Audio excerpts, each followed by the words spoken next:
क्योंकि कुत्ता कांड ने उस फरसा कांड को लोगों के आगे फ्रेश कर दिया बिल्कुल, और बहुत गुस्सा है लोगों में।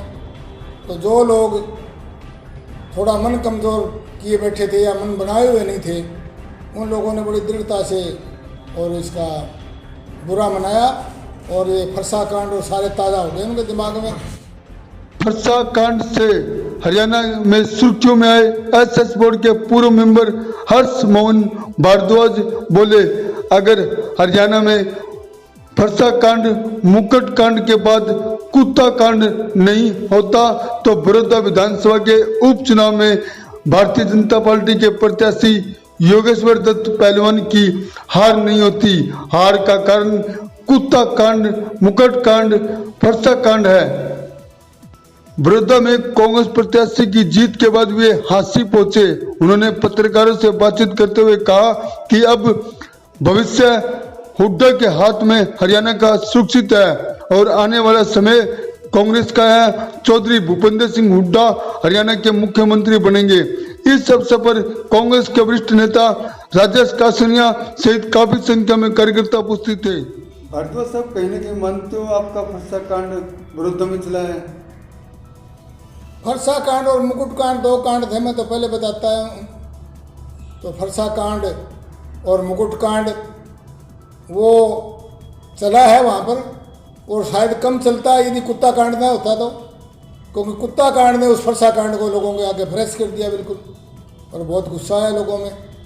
तो जो लोग थोड़ा मन कमज़ोर किए बैठे थे या मन बनाए हुए नहीं थे, उन लोगों ने बड़ी दृढ़ता से और इसका बुरा मनाया, और ये फरसा कांड और सारे ताज़ा हो गए उनके दिमाग में कि ये तो बहुत ही गलत भाषी हमारा मुख्यमंत्री है, और ये जो चुनाव जो है वो खट्टर वर्सेस हुड्डा हो गया, तो ही इस चुनाव को मतलब इतने अच्छे मार्जिन से जीत पाए हम।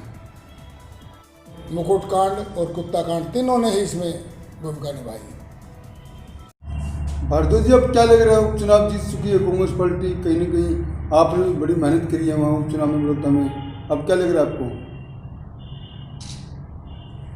मैंने तो मेरे सहित सभी कार्यकर्ताओं ने की है। पहले तो मैं कांग्रेस के साधारण कार्यकर्ता जिन्होंने दिन रात एक करके और इस बहुत बड़ी लड़ाई और एक बहुत अहंकारी सरकार के बहुत बड़े एक तंत्र को परास्त करना बहुत कठिन काम था।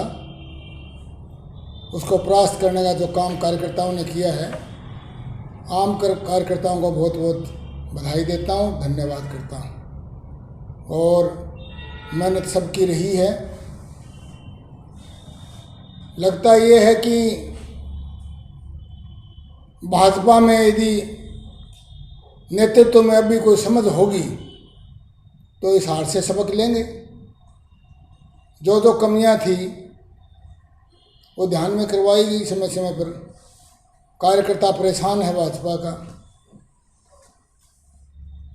उसकी सुध नहीं ली गई, और केवल अपने व्यवस्थाओं के बल के ऊपर कार्यकर्ता वहाँ पर खड़े करके, स्थानीय कार्यकर्ता वहाँ नहीं थे भाजपा के, बाहर से कार्यकर्ता भेज करके 6-6 महीने पहले भेज करके, और वहाँ बूथ वगैरह और की व्यवस्थाएं की गई थी। उसके बल के ऊपर ये चुनाव वो सोचते थे हम जीत जाएंगे।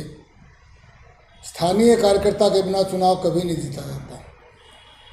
कुछ वोट प्राप्त किए जा सकते हैं, ठीक है, जमानत को बचा गए वो अपनी मैनेजमेंट या व्यवस्था के द्वारा, प्रबंधन के द्वारा।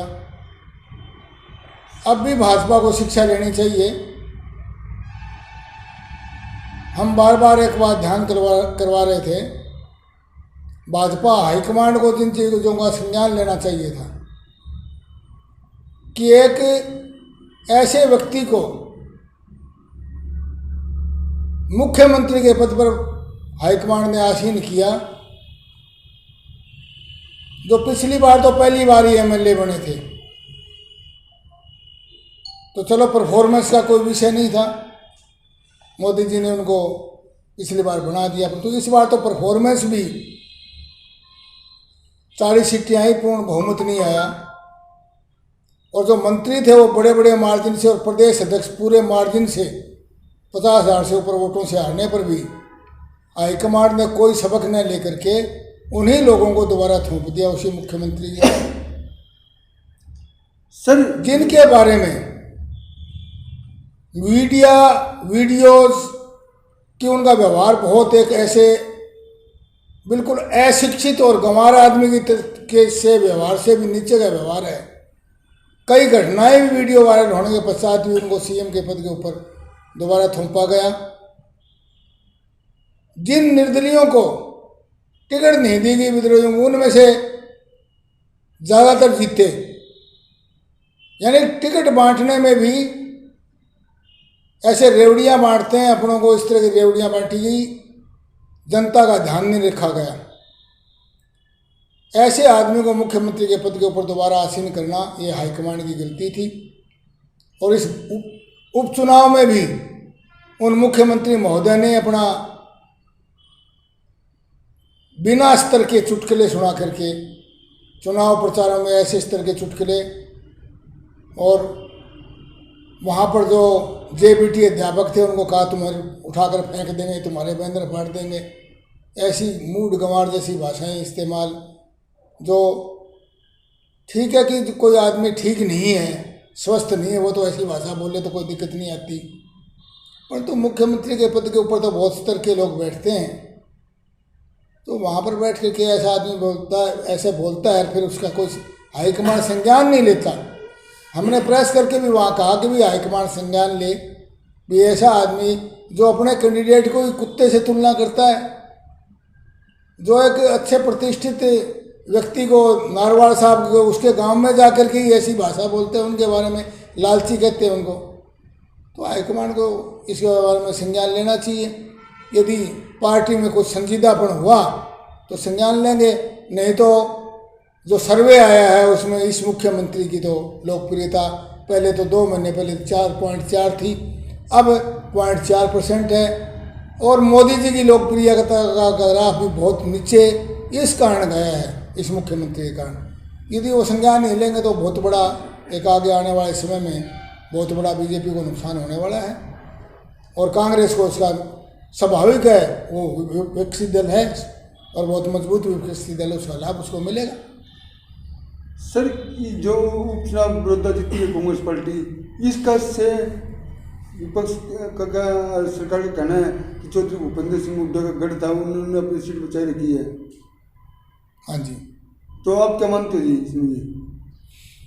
नहीं, ये एक तो किसानों का जो बहुत बड़ा मुद्दा था, और बार बार उनको हमने ये विषय भी ध्यान करवाया भाजपा वालों को। उस समय तो मैं किसी पार्टी में था भी नहीं, परंतु मेरे मित्र थे भाजपा में, मैंने उनको संदेश भेजा कि भी किसानों की बातें सुनी जाए, किसानों की बातों पर गौर किया जाए। बिल्कुल भी गौर नहीं किया, और मोदी जी भी अड़े रहे कि मैं इन अध्यादेश ये बिलों को वापस नहीं लेंगे।